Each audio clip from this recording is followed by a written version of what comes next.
I think no matter where you are, you do have time to kind of reflect a little bit and maybe take a macro approach to things a little bit. And I think it's good. I wish the bye week would have come a little bit sooner so we could get this time to kind of reflect on where we are and what we can do better. But I think it's important for everybody to do that because we've got 4 games to go when we come back, and we need to find a way to get better. Thanks, man. Yep. Is one of the ways you keep your equilibrium and sanity to look at this in the big picture? Lots of eggnog. Yeah, there you go. But do you find yourself in your moments to reflect, looking at the big picture and saying, hey, it's this season isn't so good, but it is part of a bigger picture? Do you say that to yourself consistently, I guess? Yeah, I think that's important. Obviously, each week that you lose, it really hurts. The NFL is a unique game. It's much more unique and different than the NBA or Major League Baseball because you only have 16 opportunities, and so you put your heart and soul in every single week. And not to knock the NBA or the Major League Baseball, but when you lose those games, you kind of shrug your shoulders and say, okay, we got another one tomorrow. But in the NFL, those opportunities are so rare that you really take the losses a lot harder, I think. And with that being said, you got to find a way in these last 4 weeks to try to get a win.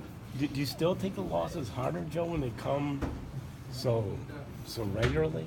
I think you take them harder. I mean, you're sitting at 8-3 or whatever, and you lose, and you're like, okay, that hurts us, but we're still where we want to be.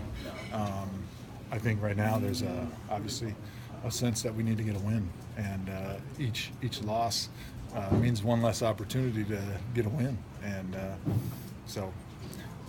You look at the big picture and you say, okay, this is where we are, and obviously we're building for the future right now with the amount of young guys we have, but we'd like to get a win here in the last 4 weeks to kind of validate some of the progress that we've seen. You've been asked this, I know, but being in your 10th year and being part of a youth movement, I mean, do you feel ever like, hey, what about us older guys? Like you and Joe Hayden and, I think occasionally you get into some self-pity and you want to cry in the corner and roll up into a ball, but that doesn't help me go out on Sunday and do my job any better. So I think some of that self-pity is maybe best left for the off-season. And I think the busy work weeks that we have, it kind of helps some of that because you don't have time to reflect on what was me.